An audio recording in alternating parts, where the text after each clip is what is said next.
नमः शिवाय। शिव भजन सुना रही हूँ। हर हर महादेव।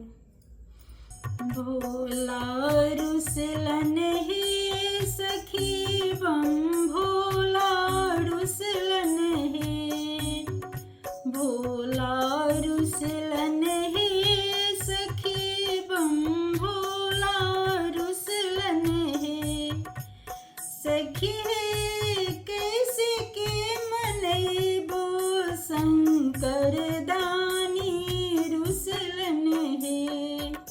सखी कैसे के मनैबो शंकर दानी रुसलन है। पूरी देवैन है सखी का चौड़ी देवैन है। पूरी देवैन है सखी को चौड़ी देवैन है। सखी है भांगिया के गुलवा मनवा मोहिए लेवैन है। सखी है भांगिया के गुलवा मनवा मोहिए लेवैन है। भोला रुसलन है सखी बम, भोला रुसलन है।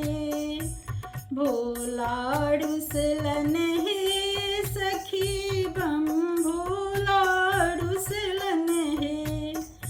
सखी है कैसे के मनैबो शंकर दानी रुसलन है। कोठा देवैन है सखी आटाड़ी देवैन है। कोठा देवैन है सखी आटाड़ी देवैन है। सखी है टूट ही मरैया मनवा मोहिए लेवैन है। सखी है टूट ही मरैया मनवा मोहिए लेवैन है।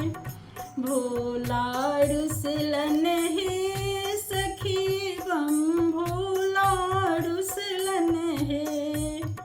भोला रुसलन है सखी बम, भोला रुसलन है।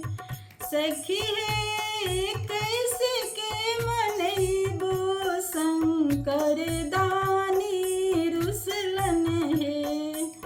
सखी है कैसे के मनैबो शंकर दानी रुसलन है। बघम्बर देवैन है सखी बभूति देवैन है। सखी है मेरी गा के छलवा मनवा मोहिए लेवैन है। सखी है मेरी गा के छलवा मनवा मोहिए लेवैन है। भोला रुसलन है सखी बम, भोला रुसलन है।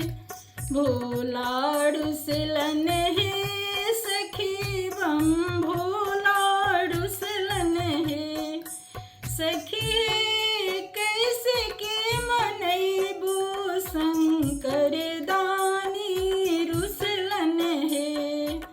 सखी है कैसे के मनैबो शंकर दानी रुसलन है।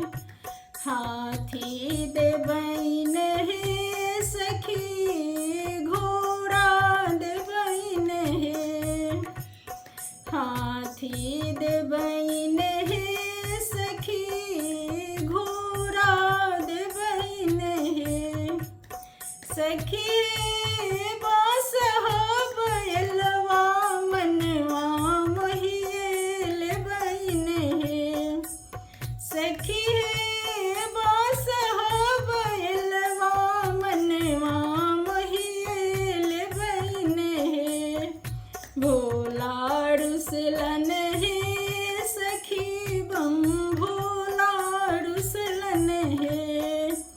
भोला रुसलन हे सखी बम भोला रुसलन हे सखी हे कैसे के मनैबो शंकर दानी रुसलन हे सखी हे कैसे के मनैबो शंकर दानी